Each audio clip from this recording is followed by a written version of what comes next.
Hello there, and welcome back to War Thunder. Now, what is this? Is this a tank? Yes, it is a tank. The T32E1 New American heavy tank in the same folder as the old T32.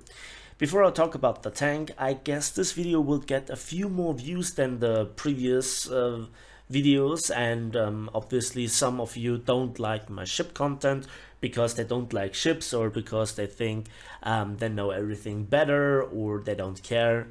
Whatever might be the reason, you might have passed out on the last few videos, so this might be the very first time that you see the new intro, and also for all of you, this now will be the first time that you will see the new outro for tanks.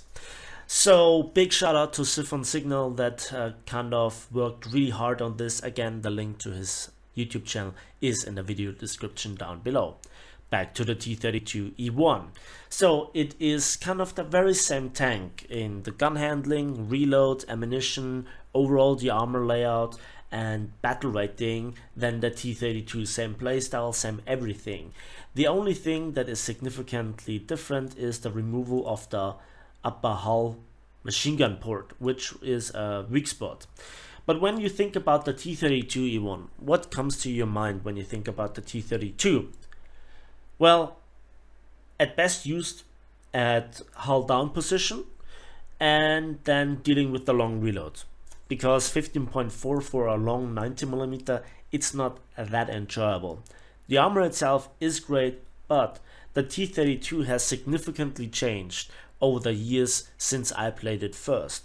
Especially when we talk about here, because they have the same ammunition, let's talk about it, the T44 shot. So very early on, when the Americans came into the game, I raced towards the T32, I got it and I loved it, and I felt really amazed by the strength of the APCR T44 shot, which back in the days could penetrate, if I remember correctly, the upper frontal hull of an IS-3 and an IS-4, which was unheard for me that was previously racing through the German tech tree. So then the APCR got reworked, and before that, as I said, APCR worked kind of like APFSDS does now. So it was really powerful. Then it got nerfed, but I had the tank spaded, and so I kind of forgot about it. Then dealing with the stats, the power creep, you know, and the tank not getting compensated for it, I never felt like showing off the T32. The T32E1 is kind of the same, so you have to find your niche, and this is what I want to show you today in the awesome gameplay that I just had. It is a night battle. I will not enhance here the kind of brightness in the battle, so you can see everything how I saw it, the little movements, the light glances maybe, and I checked the replay. Even though I have relatively good eyesight, the way my PC is set up, it's kind of still blinding me for the night battle. So I realized that looking at the replay, I have overlooked something, but also enemies have overlooked me maybe a little bit. So night battles are different. They are not loved by everybody, but I think they are not so often in the ratio that you can tolerate it. It adds to the diversity of War Thunder, and I'm happy that in this battle I had good night vision. So without further ado, let's hop into the battle and let's see what the tank can do. So here we are on the 38th parallel map, and as you can see, you see nothing. The night is so dark that even Marvel comics get good. So C actually blinds me, as you can see, and I'm pretty, I don't know what's the right word, sensitive when it comes to strong light at night. I have very good eye vision at night.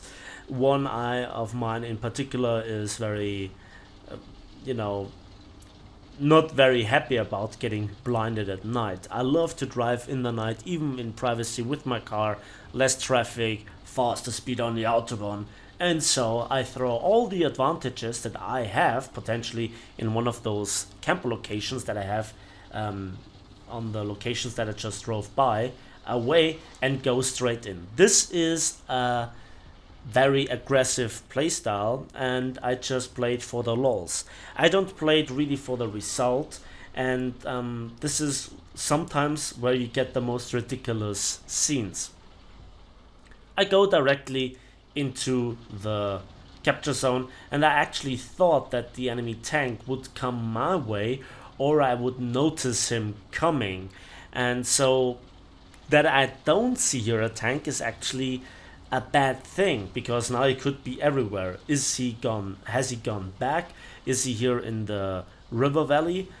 Or is it this guy behind me that I just bounced? Hello, little sunshine.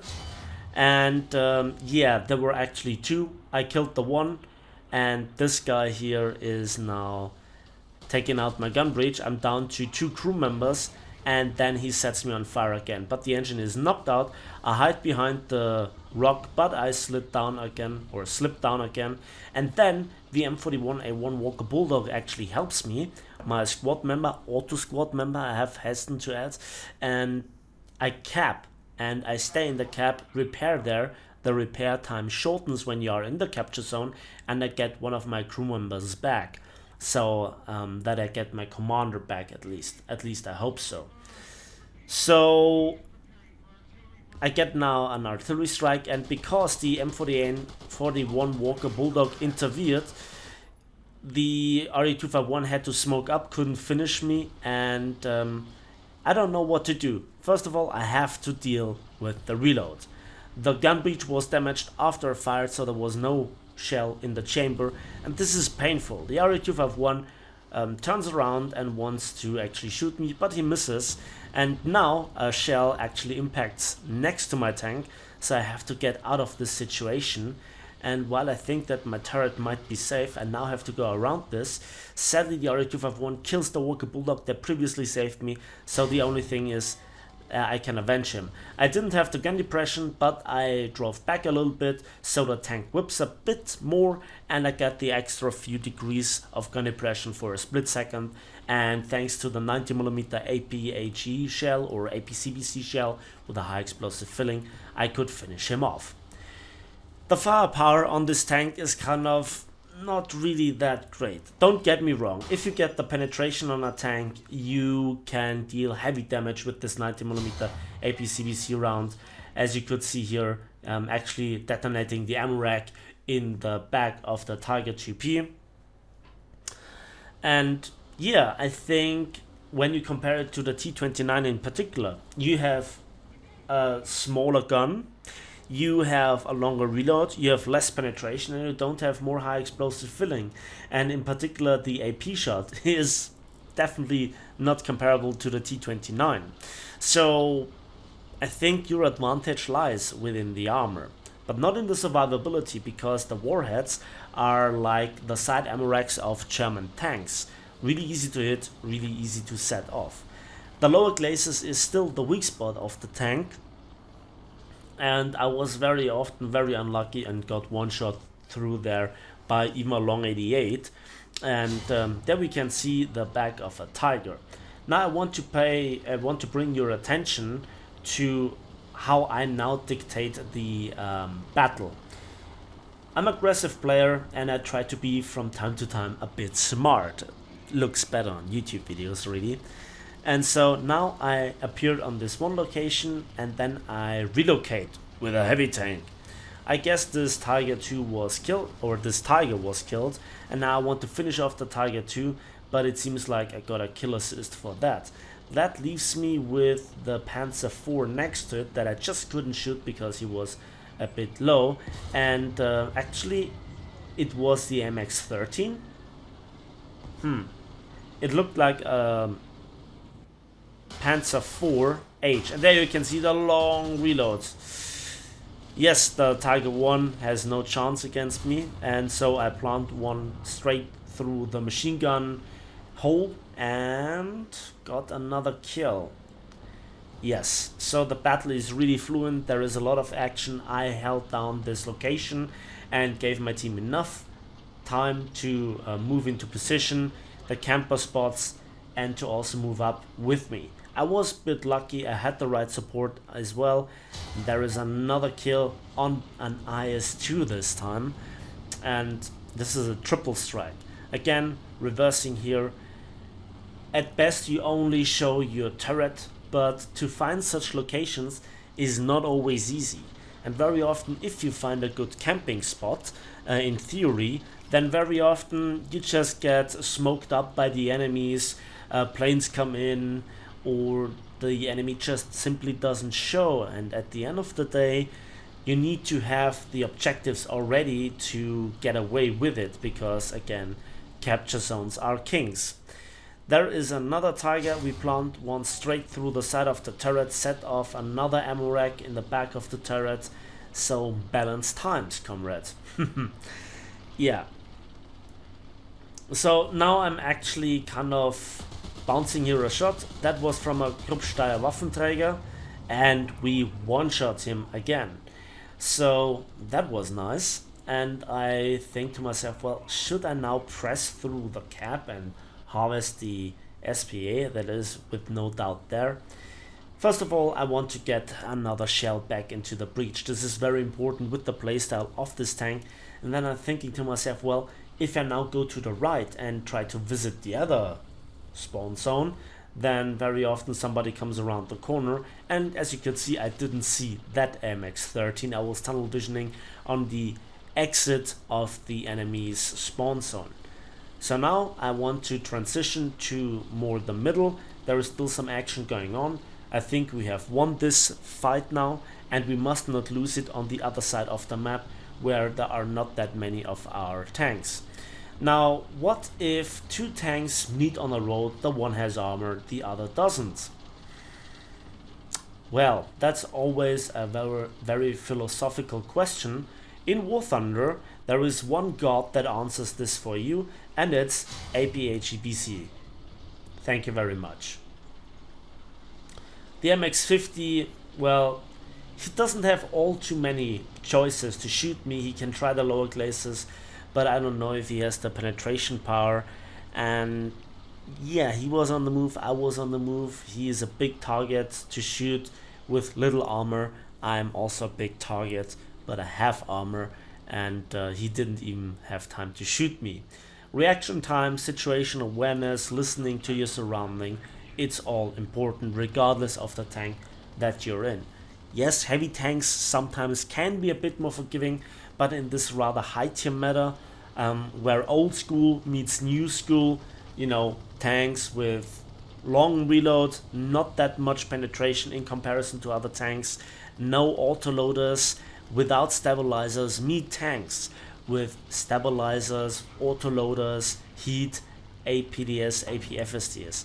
And this is kind of the downfall of this tank in a regular match. If you're down tiered, if you face the Germans, you can make a difference. The only German tank that really gives you a lot of trouble is the Jagdtiger, but this gets actually not played that often because it has so many other enemies. A lot of the American 6.7 light tanks, premium or not, have heat FS, autoloaders, and you name it. So they actually neglect the advantage of armor, and then the Jagdtiger is all but fast. So here I'm hesitating to really push into the enemy's spawn zone. I'd like to fight them on the actual battlefield. This is now the late game scenario. I think we have won this fight now. The Vickers MBT is now hunting the last enemy SPA, and I think to myself, well, what to do? This is always kind of tricky to not die in the last few minutes of the game unnecessarily, but also not look like a coward. So I kind of have this different standard of making also beautiful gameplay, and you know, encouraging gameplay in that sense, rather than sit around and camp. This is what the game dictates. It dictates this to you also with the income. If you have no actions, if you just chill and wait and are okay with 1 or 2 kills, and you know, you bounce no shots, you receive no shots, you don't mark enemies, you're just sitting around, then you have no, you know, battle activity, and therefore little to no income. And this was actually now my 10th kill on the MX-13 DCA-40. Here's some nice looking tracer fire at night, and I get the Survivor Award as well. 1 zone captured, 1 kill assist, 10 kills, a lot of points, and this is now actually the first tank battle that I played with results for, or since actually the change of the economy. So I'm really interested in the income. Let's have a look at it. Well, that doesn't look bad for a Tech 3 tank. Nearly 70,000 silver lines and 7,200 and some vehicle research points going into the IPM1.